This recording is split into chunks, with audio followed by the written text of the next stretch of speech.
ਕਿ ਇੱਕ ਪਾਸੇ ਅਸੀਂ ਕਹਿੰਦੇ ਆ ਕਿ ਭ੍ਰਿਸ਼ਟਾਚਾਰ ਨਹੀਂ ਹੋਣ ਦੇਣਾ, ਦੂਜੇ ਪਾਸੇ ਜਿਹੜੇ ਤੁਹਾਡੇ ਬਗਲ ਦੇ ਵਿੱਚ ਬੰਦੇ ਬੈਠੇ ਹੋਏ ਨੇ, ਤੁਹਾਡੇ ਨਾਲ ਬੈਠੇ ਹੋਏ ਨੇ, ਜਿਨ੍ਹਾਂ ਦੇ ਨਾਲ ਤੁਸੀਂ ਰੋਜ਼ ਮੁਲਾਕਾਤਾਂ ਕਰਦੇ ਹੋ, ਸਲਾਹਾਂ ਕਰਦੇ ਹੋ, ਉਹੀ ਭ੍ਰਿਸ਼ਟਾਚਾਰ ਕਰ ਰਹੇ ਨੇ ਪੰਜਾਬ ਕਿ ਜਦੋਂ ਰਿਕਾਰਡ ਜਿਹੜਾ ਹੈਗਾ ਖਾਸ ਕਰਕੇ ਜਿਹੜੀ Punjab small industries and export corporation ਜਿਹੜੀ ਹੈਗੀ ਹੈ, ਜਿਹਨੇ ਲੋਕਾਂ ਨੂੰ ਰੁਜ਼ਗਾਰ ਦੇਣਾ ਸੀਗਾ ਔਰ ਡਿਵੈਲਪਮੈਂਟ ਕਰਨੀ ਸੀ ਵਿੱਚ, ਉਹਨਾਂ ਦਾ ਰਿਕਾਰਡ ਜਿਹੜਾ ਉਹ ਸਿਉਂਕ ਖਾ ਗਈ।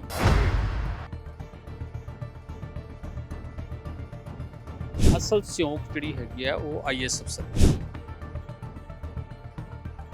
ਔਰ ਇਹ ਇੱਕ ਦੇ 1000 ਕਰੋੜ ਦਾ ਨਹੀਂ ਹੈ, ਕਈ ਹਜ਼ਾਰ ਕਰੋੜ ਨੇ, ਕਿਉਂਕਿ ਪੰਜਾਬ ਦੇ ਵਿੱਚ ਪੀਐਸਆਈਸੀ ਦੇ ਵਿੱਚ ਬਹੁਤ ਸਾਰੇ ਪਲਾਟ ਨੇ ਜਿਹੜੇ ਹੈਗੇ ਨੇ ਜਿਨ੍ਹਾਂ ਦਾ ਰਿਕਾਰਡ ਜਿਹੜਾ ਹੈਗਾ ਉਹ ਇਸ ਕਰਕੇ ਇਹ ਸਿਉਂਕ ਕਹਿੰਦੇ ਆ ਕਿਉਂਕਿ ਉਹ ਪਲਾਟਸ ਜਿਹੜੇ ਹੈਗੇ ਨੇ ਉਹ ਇਹਨਾਂ ਨੇ ਆਪਣੇ ਫੇਵਰੇਬਲ ਰਿਸ਼ਤੇਦਾਰਾਂ ਨੂੰ ਦਿੱਤੇ ਹੋਏ ਕਿ ਇਹ ਕਿਸ ਤਰੀਕੇ ਨਾਲ ਧੋਖਾ ਕਿਸ ਤਰੀਕੇ ਨਾਲ ਦੇ ਰਹੇ ਨੇ। ਲੋਕਾਂ ਨੂੰ ਸਮਝ ਆਉਣੀ ਚਾਹੀਦੀ ਹੈ ਕਿ ਕਿਸ ਤਰੀਕੇ ਨਾਲ ਧੋਖਾ ਦਿੱਤਾ ਜਾ ਰਿਹਾ ਹੈ। ਇਹ ਫਿਲਿਪਸ ਕੰਪਨੀ ਵਾਲੇ ਜਿਹੜੇ ਹੈਗੇ ਨੇ ਉਹਨਾਂ ਦਾ ਕੋਈ 26 ਏਕੜ ਦੇ ਕਰੀਬ ਜਿਹੜੀ ਹੈਗੀ ਜ਼ਮੀਨ ਸੀ। ਉਹ 26 ਏਕੜ ਵਾਲੀ ਜ਼ਮੀਨ ਜਿਹੜੀ ਹੈਗੀ ਹੈ ਉਹਨੂੰ ਕਹਿੰਦੇ ਜੀ 12 ਹਿੱਸਿਆਂ ਦੇ ਵਿੱਚ ਛੋਟੀਆਂ ਇੰਡਸਟਰੀ ਲਗਾ ਲਾਂਗੇ, ਤੇ ਉਹਨਾਂ ਨੂੰ 12 ਹਿੱਸਿਆਂ 'ਚ ਵੰਡਣਾ ਸੀਗਾ। ਕਹਿੰਦੇ ਉਹਦੇ 'ਚ ਟੈਂਪਰਿੰਗ ਕਰਕੇ 125 ਬਣਾ ਦਿੱਤਾ, 12 ਦੇ 125 ਬਣਾਤੇ। ਇਕੱਲੇ ਆਈਐਸ ਅਫਸਰਸ ਨਹੀਂ ਹੈ, ਪੋਲੀਟੀਸ਼ੀਅਨਸ ਵੀ ਵਿੱਚ ਨੇ ਵਿੱਚ। ਕਹਿੰਦਾ ਯਾਰ ਅਸੀਂ ਤਾਂ ਹੈਰਾਨ ਸੀਗੇ ਕਿ ਅਸੀਂ ਬਲਵੀਰ ਸਿੱਧੂ ਨੂੰ ਮਿਲਣ ਜਾਂਦੇ ਸੀ ਤੇ ਸਾਨੂੰ ਪਤਾ ਹੀ ਨਹੀਂ ਕਿ ਇਹੀ ਅਸਲੀ ਉਹੀ ਆ ਪਿੱਛੇ ਵਿੱਚ। ਔਰ ਇਹ ਗੱਲ ਤਾਂ ਪੱਕੀ ਹੈ ਨਾ ਵੀ ਉਹ 5 ਕਰੋੜ ਜਿਹੜੀਆਂ ਗੋਲੀਆਂ ਹੈਗੀਆਂ ਨੇ ਉਹਦਾ ਰਿਕਾਰਡ ਕੋਈ ਨਹੀਂ ਮਿਲ ਰਿਹਾ, ਜਦੋਂ ਕਿ ਸੈਕਟਰੀ ਸੀਗੇ ਪ੍ਰਿੰਸੀਪਲ ਸੈਕਟਰੀ, ਮੈਂ ਉਸ ਟਾਈਮ ਤੇ ਆਪ ਸਿਵਲ ਸਰਜਨ ਸੀ, ਜਿਹੜੇ ਅਨੁਰਾਗ ਅਗਰਵਾਲ ਸੀਗੇ, ਉਹਨਾਂ ਨੇ ਇਹ ਗੱਲ ਇਨੀਸ਼ੀਏਟ ਕੀਤੀ ਸੀ ਵੀ ਉਹ ਗੋਲੀਆਂ ਕਿੱਥੇ ਹੈ। ਕਿਉਂਕਿ ਪਹਿਲਾਂ ਵੀ ਪਹੁੰਚ ਕਰ ਚੁੱਕੇ ਹੋ, ਧਿਆਨ ਦੇ ਵਿੱਚ ਮਸਲੇ ਲਿਆ ਚੁੱਕੇ ਹੋ, ਫਿਰ ਵੀ ਕਾਰਵਾਈ ਨਾ ਹੁੰਦੀ ਦਿਖੇ ਤਾਂ ਨਜ਼ਰ ਕੀ ਆ ਰਿਹਾ ਤੁਹਾਨੂੰ? ਇੱਕ ਸੀਐਮ ਦੀ ਜਾਲੀ ਚਿੱਠੀ ਦਾ ਹਵਾਲਾ ਦੇ ਕੇ ਇਹ ਕਮੇਟੀ ਬਣਾਤੀ ਵੀ ਆਹ ਕਮੇਟੀ ਜਿਹੜੀ 3 ਮੈਂਬਰੀ ਇਹ ਇਨਕੁਆਇਰੀ ਕਰੂ। ਇੱਕ ਵੀ ਆਈਐਸ ਅਫਸਰ ਦੂਜੇ ਆਈਐਸ ਦੇ ਖਿਲਾਫ ਕਹਿਣ ਵਾਸਤੇ ਤਿਆਰ ਨਹੀਂ ਕਿ ਇਨਕੁਆਇਰੀ ਜਿਹੜੀ ਹੈ ਵਿਜੀਲੈਂਸ ਬੰਦ ਕਰ ਦੇਵੇ। ਕਿਉਂ ਕਿ ਜੇ ਵਿਜੀਲੈਂਸ ਦੀ ਇਨਕੁਆਇਰੀ ਚੱਲਦੀ ਹੈ, ਹੁਣ ਉਹਨੇ ਇਨਕੁਆਇਰੀ ਤਾਂ ਉਹਨੇ ਸਭ ਕੁਝ ਕਰ ਲਿਆ, ਹੁਣ ਤਾਂ ਸਿਰਫ ਉਹਨੇ ਐਫਆਈਆਰ ਦਰਜ ਕਰ। ਡਿਜੀਟਲ ਜ਼ਮਾਨੇ ਦੇ ਵਿੱਚ ਵੀ ਰਿਕਾਰਡ ਗਵਾਚ ਜਾਂਦੇ ਆ ਤੇ ਉਹਨਾਂ ਨੂੰ ਸਿਉਂਕ ਵੀ ਖਾ ਜਾਂਦੀ। ਇਹ ਕੰਪਿਊਟਰ 'ਚ ਸਿਉਂਕ ਵੜਨ ਲੱਗ ਪਈ, ਮੈਨੂੰ ਤਾਂ ਇਸ ਗੱਲ ਦੀ ਵੀ ਹੈਰਾਨੀ ਹੈ। ਅਸੀਂ ਕਿਸੇ ਇੱਕ ਬੰਦੇ ਨੂੰ ਜਿਹੜਾ ਹੈਗਾ ਉਸ ਤੇ ਇਲਜ਼ਾਮ ਨਹੀਂ ਲਾ ਸਕਦੇ, ਛੋਟੇ ਤੋਂ ਲੈ ਕੇ ਆਫੀਸਰਸ ਜਿਹੜੇ ਹੈਗੇ ਆ ਉਹ ਵੱਡੇ ਤੱਕ, ਤੇ ਉਹਦੇ ਉੱਪਰੋਂ ਦੇ ਪੋਲੀਟੀਸ਼ੀਅਨਸ, ਇਹ ਸਾਰੇ ਰਲੇ ਹੋਏ ਨੇ।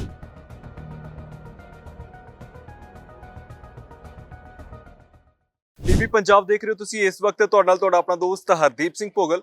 ਦੋਸਤੋ, ਪਿਛਲੇ ਦਿਨਾਂ ਦੇ ਵਿੱਚ ਵੀ ਅਸੀਂ ਬਹੁਤ ਸਾਰੀਆਂ ਖਬਰਾਂ ਤੁਹਾਡੇ ਮੁਤਾਬਕ ਨਸ਼ਰ ਕਰਨ ਦੀ ਕੋਸ਼ਿਸ਼ ਕੀਤੀ ਸੀ ਕਿ ਕਿਸ ਤਰੀਕੇ ਨਾਲ ਉਚੇਚੇ ਤੌਰ ਤੇ ਪੰਜਾਬ ਦੇ ਵਿੱਚ ਇੱਕ ਵੱਖਰੇ ਤਰੀਕੇ ਦੀ ਲੁੱਟ ਸ਼ੁਰੂ ਹੋਈ ਹੈ, ਜਿਸ ਨੂੰ ਲੈ ਕੇ ਸ਼ਾਇਦ ਮੌਜੂਦਾ ਸਰਕਾਰ ਵੀ ਅੱਖਾਂ ਬੰਦ ਕਰਕੇ ਬੈਠੀ ਹੈ।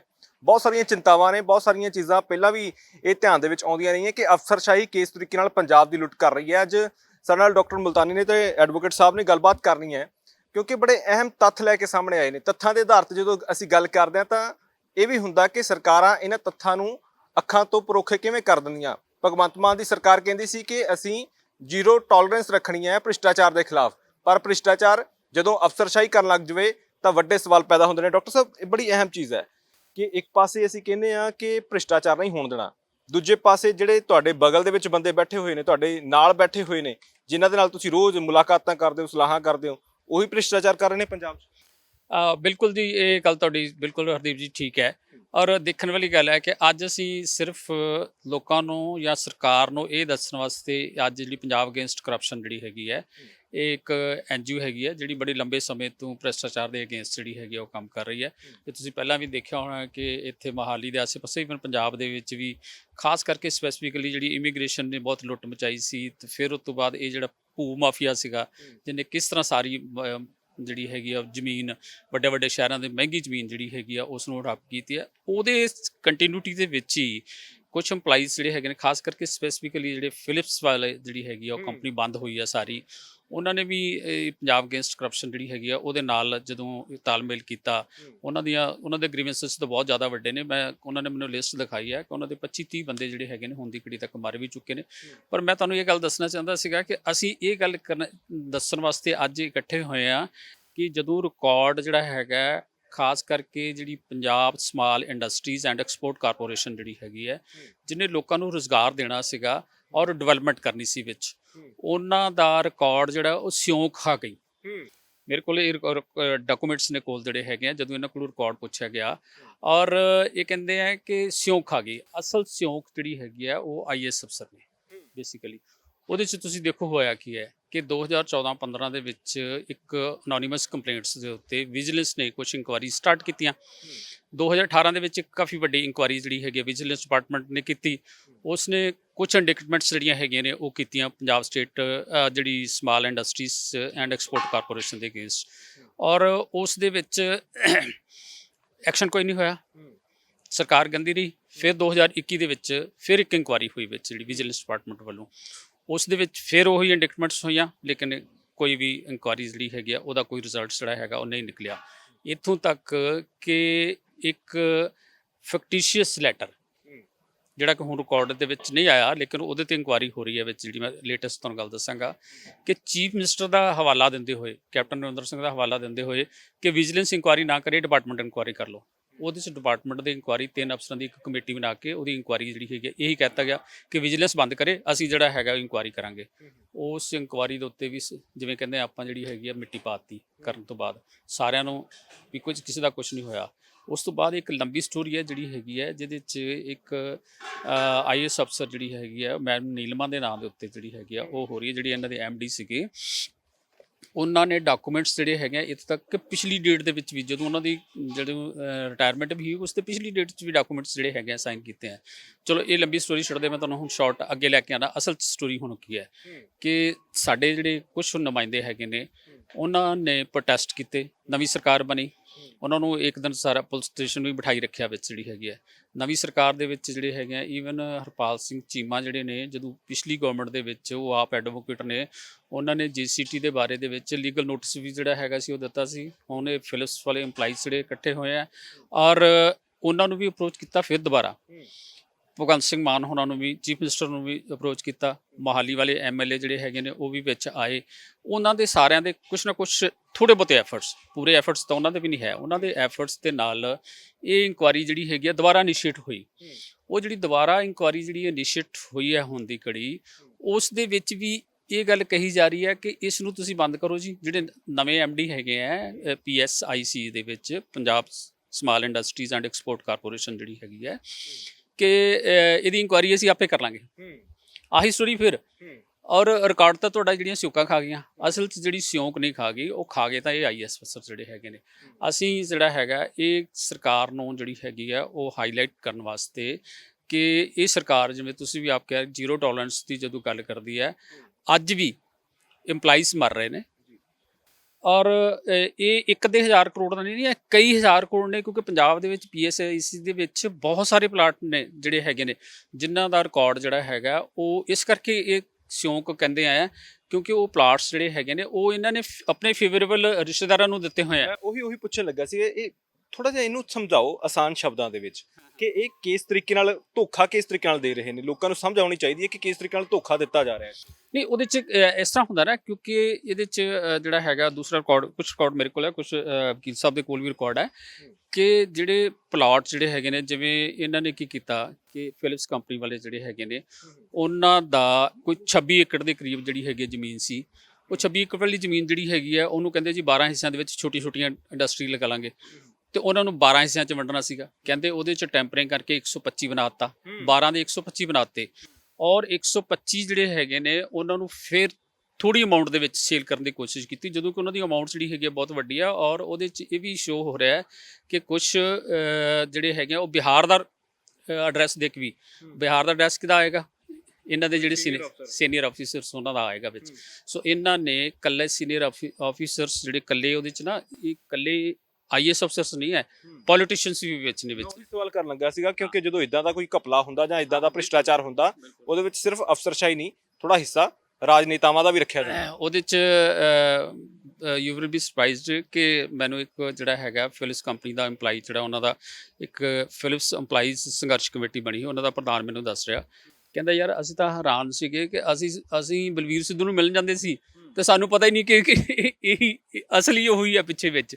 ਸਟੋਰੀ ਉਹਦੇ ਪਿੱਛੇ ਦੁਆਲੇ ਘੁੰਮਦੀ ਪਈ ਹੈ ਔਰ ਉਸ ਨੂੰ ਹੀ ਮਿਲ ਜਾਂਦੇ ਸੀ, ਨਹੀਂ ਅਸੀਂ ਕੱਲ ਨੂੰ ਕਰਾ ਦਾਂਗੇ ਜੀ, ਅਸੀਂ ਤੁਹਾਡਾ ਪਰਸੋਂ ਜਿਹੜਾ ਹੈਗਾ ਇਹ ਜਿਹੜਾ ਹੈਗਾ ਤੁਸੀਂ ਦੇਖਿਆ ਕਿ ਮੋਹਾਲੀ ਦੇ ਵਿੱਚ ਬਲਵੀਰ ਸਿੱਧੂ ਨੇ ਕਿੰਨਾ ਕੁਛ ਜਿਹੜਾ ਹੈਗਾ ਉਹ ਹੜੱਪਾ ਕੀਤੇ ਹੋਏ ਨੇ। ਜ਼ਮੀਨ ਜਿਹੜੀ ਹੈਗੀ ਆ ਉਹ ਬਲੌਂਗੀ ਵਾਲੀ ਜ਼ਮੀਨ ਦਾ ਤੁਸੀਂ ਦੇਖਿਆ ਹੋਣਾ, ਜਿਹੜੀ ਹੁਣ ਹੋਰ ਜਿਹੜੇ ਘਪਲੇ ਜਿਹੜੇ ਹੈਗੇ ਨੇ ਉਹ ਨਿਕਲ ਰਹੇ ਨੇ, ਨਾਲ ਮੇਅਰ ਉਹਦਾ ਭਰਾ ਜਿਹੜਾ ਉਹਦੇ 'ਚੋਂ ਘਪਲੇ ਜਿਹੜੇ ਕਿੰਨੇ ਵਿੱਚ ਨਿਕਲ ਰਹੇ ਨੇ। ਔਰ ਉਹ ਜਿਹੜਾ ਗੋਲੀਆਂ ਦਾ ਬਹੁਤ ਵੱਡਾ ਘਪਲਾ ਜਿਹੜਾ ਹੈਗਾ 5 ਕਰੋੜ ਗੋਲੀਆਂ ਦਾ ਘਪਲੇ ਦੀ ਗੱਲ ਹੋ ਰਹੀ ਹੈ ਵਿੱਚੋਂ। ਮੈਂ ਵੈਸੇ ਜ਼ਿਆਦਾ ਐਲੈਬੋਰੇਟ ਨਹੀਂ ਕਰਨਾ ਚਾਹੁੰਦਾ, ਪਰ ਮੈਨੂੰ ਇਸ ਗੱਲ ਦੀ ਵੀ ਇਹ ਇਨਫੋਰਮੇਸ਼ਨ ਜਿਹੜੀ ਹੈਗੀ ਹੈ, ਇੱਕ ਲੜਕੀ ਦਾ, ਜਿਸ ਤੁਹਾਨੂੰ ਯਾਦ ਹੋਵੇ ਕਿ ਨੇਹਾ ਸੂਰੀ ਦੇ ਨਾਂ ਦੇ ਉੱਤੇ ਸਾਡੀ ਜਿਹੜੀ ZLA ਸੀਗੀ, ਜ਼ੋਨਲ ਲਾਇਸੈਂਸਿੰਗ ਅਥਾਰਟੀ ਦੀ, ਜਿਹੜੀ ਉੱਥੇ ਮਾਰੀ ਗਈ ਸੀ, ਹਾਂ ਕਰਤਾ ਗਿਆ ਸੀਗਾ, ਉਹਦਾ ਵੀ ਡਾਇਰੈਕਟ ਇਨਡਾਇਰੈਕਟ ਜਿਹੜਾ ਹੈਗਾ ਉਹ ਸਿਚੁਏਸ਼ਨ ਇੱਥੇ ਆਣ ਕੇ ਫਿੱਟ ਹੋ ਰਹੀ ਹੈ। ਉਹਦੇ ਫਾਦਰ ਨੇ ਮੈਨੂੰ ਦੱਸਿਆ ਕਿ ਇੰਟੈਲੀਜੈਂਸ ਰਿਪੋਰਟ ਇੱਥੇ ਤੱਕ ਪਹੁੰਚ ਚੁੱਕੀ ਹੈ ਕਿ ਇਹ ਤਾਂ ਲੋਕਲ ਬੰਦੇ ਜਿਹੜੇ ਪੋਲੀਟੀਸ਼ੀਅਨਸ ਹੋ ਸੀਗੇ, ਸੋ ਇਹ ਇਕੱਲੇ IAS ਅਫਸਰ ਨਹੀਂ ਹੈਗੇ, ਇਹ ਪੋਲੀਟੀਸ਼ੀਅਨਸ ਹਰ ਵੱਡਾ ਮਰਡਰ ਚਾਹੇ ਉਹ ਛੋਟਾ ਮਰਡਰ, ਜ਼ਮੀਨ ਨੂੰ ਹੜੱਪਣਾ, ਜਿਹਦੇ 'ਚ ਆਹ ਜਿਹੜੀ ਸਟੋਰੀ ਹੋਣ ਵਾਲੀ ਜਿਹੜੀ ਫਸੀ ਹੋਈ ਹੈ, ਇਹ ਅਸੀਂ ਤੁਹਾਡੇ ਮੀਡੀਆ ਰਾਹੀਂ ਅਸਲ 'ਚ ਸਰਕਾਰ ਨੂੰ ਇਹ ਗੱਲ ਕਹਿਣਾ ਚਾਹੁੰਦੇ ਸੀਗੇ ਕਿ ਇਹ ਜਿਹੜਾ IAS ਅਫਸਰਾਂ ਨੇ ਇੱਕ ਆਪਣੇ ਉੱਤੇ ਇੱਕ ਦਾਇਰਾ ਬਣਾਇਆ ਹੋਇਆ ਨਾ ਕਿ ਇਹਨਾਂ ਨੂੰ ਜੀ ਪਰਮਿਸ਼ਨ ਨਹੀਂ ਮਿਲੀ, ਇਸ ਕਰਕੇ ਇਹਨਾਂ ਦੇ ਅਗੇਂਸਟ ਐਕਸ਼ਨ ਨਹੀਂ ਹੋ ਸਕਦਾ। ਸੁਪਰੀਮ ਕੋਰਟ ਨੇ ਇਹ ਗੱਲ ਕਹਿ ਦਿੱਤੀ ਹੈ ਕਿ ਪਰਮਿਸ਼ਨ ਲੈਣੀ ਹੁੰਦੀ ਹੈ ਗਵਰਨਮੈਂਟ ਆਫਿਸਰ ਤੇ, ਪਰ ਗਵਰਨਮੈਂਟ ਆਫਿਸਰ ਜਦੋਂ ਰਿਟਾਇਰ ਹੋ ਜਾਂਦਾ ਇੱਕ ਤਾਂ ਉਦੋਂ ਪਰਮਿਸ਼ਨ ਲੈਣ ਦੀ ਜ਼ਰੂਰਤ ਨਹੀਂ।